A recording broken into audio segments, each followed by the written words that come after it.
우결 그리고 운동으로 굉장히 유명하신 이시영 배우가 이혼한 이후에 임신했다고 이제 공개가 됐습니다. 이 사건이 나름 여러 쟁점을 담고 있어서 오늘 이 주제에 관해서 간단하게 이야기해 보려고 합니다. 우선 제 주변의 지인 그리고 이제 의뢰인분들이 이혼 상담하러 오시면은 가장 먼저 말씀드리는 게 이제 이혼할 거면 이제 빨리 해라. 그리고 혹시 아이가 없으시냐? 지금이 이혼의 적기다. 지금 하셔야 된다. 라고 이제 말씀을 드립니다. 사실 아이가 있으신 분들은 잘 아시겠지만 아이가 있으면은 부부관계가 좀 좋지 않아도 참고 사시지 않나요? 그러니까 아이한테 이혼 가정집 아이라는 말을 듣게 하고 싶지 않고 그러한 환경에 노출시키고 싶지 않아서 최대한 이제 이혼을 이제 버티시는데 이건 반대로 생각하면 이혼을 하는데 미성년 자녀가 있다 하면은 아이 뭐 양육, 교육, 그리고 아플 때는 병원 관련해서 계속 이야기를 해야 되기 때문에 이혼을 해도 이혼을 할 수 없습니다. 그러니까 정확하게 말하면 이혼은 되는데 헤어졌지만 관계 정리가 전혀 안 된다는 뜻이에요. 그러니까 이제 아이가 없을 때 이혼을 하시는 것이 완전히 깔끔하게 정리하실 수 있기 때문에 아이 없을 때 이혼을 하라라고 말씀을 드리는 건데 이시영님은 이혼한 이후에 이제 아이를 임신한 상태니까 이제 완전히 사실 반대로 가는 겁니다. 제가 남편이어도 이왕 이혼하는 마당에 더 이상 관계를 엮고 싶지 않을 텐데 조금 황당하신 건 이제 맞는 거예요. 근데 그러면 이시영님은 왜 이런 선택을 했을까? 그걸 좀 생각을 해봤거든요. 좀 특이하잖아요. 솔직히 참을 만한 사이였으면은 아이가 어린데 이혼하지 않거든요. 특히 이시영님이 SNS 굉장히 활발하게 하시는데 예전에 그 영상 아시나요? 그 이시영님이 운동을 엄청 잘 하시는데 그 산을 타고 뒤에 아이를 이제 얹어가지고 이제 엄청 높은 곳까지 등산을 하신 게 이제 나왔어요. 그걸 보면서, 와, 이분은 진짜 체력적으로도 너무 대단하지만, 아이에 대한 애정이 진짜 강하시구나. 정말 대단하시다. 그런 생각을 했었는데, 아마 요번 선택도 사실은 첫째 아이 때문이라고 저는 개인적으로 생각이 듭니다. 아이에 대한 애착이 있다고 하더라도, 사실 뭐 계속 아이를 낳을 순 없잖아요. 나이도 있으시고, 그리고 첫째 아이가 있는데, 새로운 남자를 만나서 새로운 배다른 형제를 낳아주면은, 그게 첫째한테 굉장히 흠이 사실 될 수 있어요. 한국 사회에서는. 그러니까 이제 이혼은 보니까 불가피해. 그러니까 남편이랑 더 이상은 살 수는 없는데 아이는 하나 더 가지고 싶고 이혼하면서 이제 가족이 분리되니까 우리 첫째한테 동생도 있으면 참 좋을 것 같아. 그럼 어차피 키우는 마당에 배아가 있네? 그럼 이거 낳아야겠다. 이렇게 해서 아이한테 그냥 똑같은 아빠를 가진 형제를 만들어 줌으로써 조금 더 다복하게 생활을 하려는 그런 의지가 아니었나. 그래서 이 기괴한 선택의 가장 중심에는 첫째 아이에 대한 사랑이 있지 않았나. 뭐 저는 그렇게 생각이 들더라고요.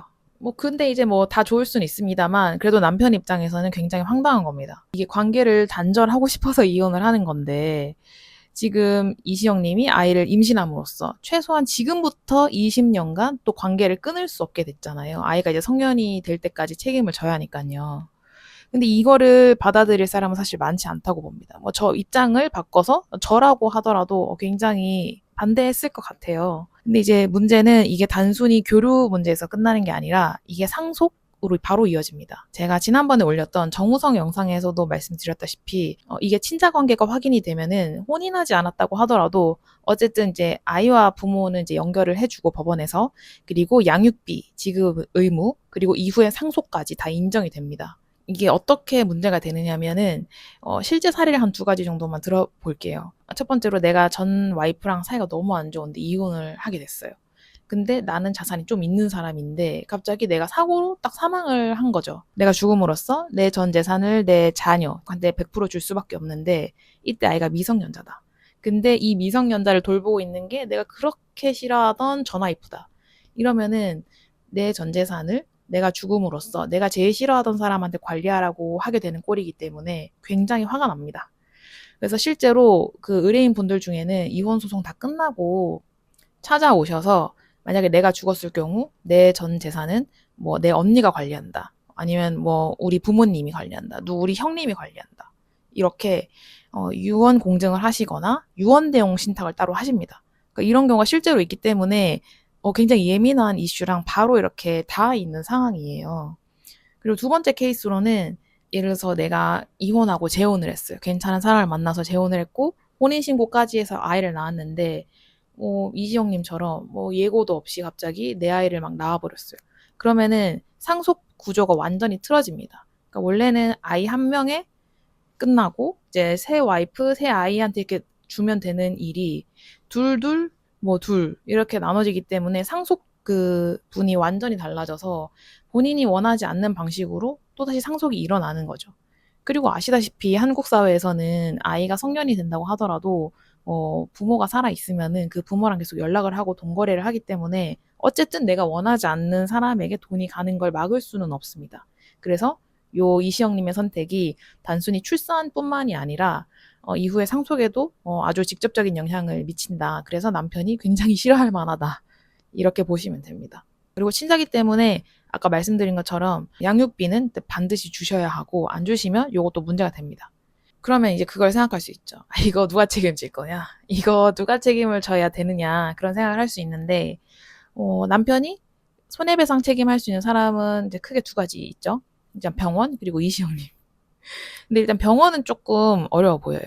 사실 정확한 건 계약서를 봐야 되는데 일단 배아를 만드는 데는 지금 동의를 하셨잖아요. 근데 배아를 만드는 데 동의를 하는 것과 이식을 하는데 이제 동의하는 건 조금 다른 문제라서 나눠서 봐야 되고 요거를 정확하게 보려면 계약서가 필요한데 이제 계약서가 볼 수 없겠죠, 우리는. 계약서상 별다른 내용이 없고 또 남편분이 병원에다가 나 와이프랑 이혼했는데 이 사람이 이식하려고 한다. 하지 말아달라라고 말하는 내용이 없다면 그럼 대체로 병원이 배아 이식할 때마다 그 남편 배우자한테 전화해서 지금 이혼하셨냐? 이거 해도 되냐? 이렇게 구할 의무까지는 사실 없다고 보여요. 그래서 제 생각에는 웬만해서는 병원 입장에서 남자분한테 손해배상을 해줄 의무는 없을 것 같다. 이렇게 보이고요. 반면 이시영님은 좀 많이 다릅니다. 이시영님하고는 아마 대화가 많이 있었을 것 같고 기록도 있을 거예요. 이시영님이 본인은 이제 남편이 동의하지 않았지만 이식을 결정했다고 실제로 말씀도 하셨고요.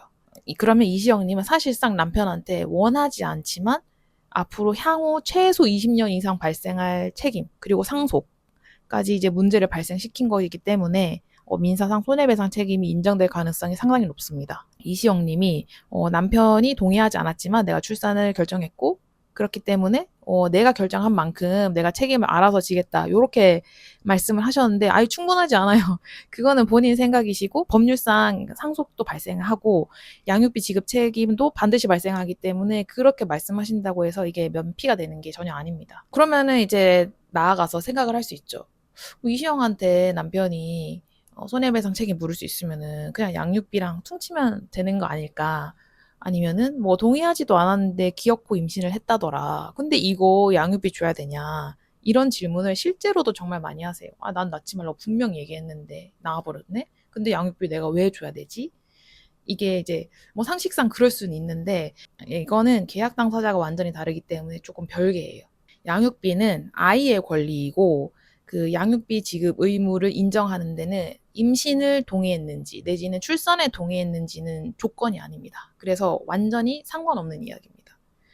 그리고 양육비를 판단할 때 법원에서 가장 먼저 첫 번째 1번으로 생각하는 게 바로 아이입니다. 그 아이의 복지가 제일 중요합니다. 그래서 의뢰인분들한테도 말씀드려요. 막 싸우시면은 근데 관심 없다고. 법원에서 관심 있는 건 어른이 아니다. 아이다.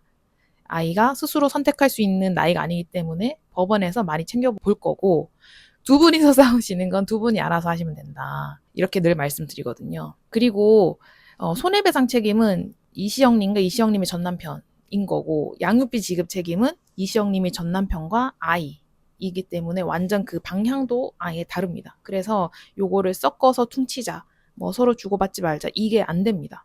어쨌든 이시영님의 전 남편분은 이시영님의 독단적인 행위로 임신 출산이 이제 될 예정이기 때문에 그거는 이제 그분들끼리 민사상 해결을 하실 수 있다. 아마 소재기를 하셔도 이제 낮지 않은 확률로 손해배상이 될 건데 그 액수가 그렇게 클 것까지는 잘 모르겠어요.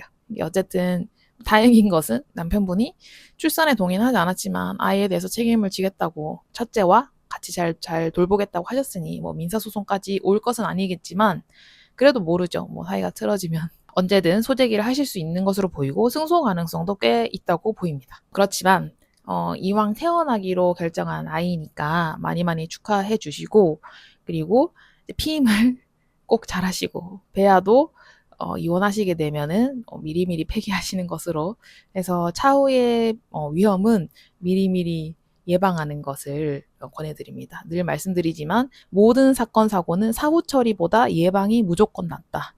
이혼보다 파혼이 낫고 사후 처리보다는 예방이 낫다. 늘 그렇게 말씀드립니다.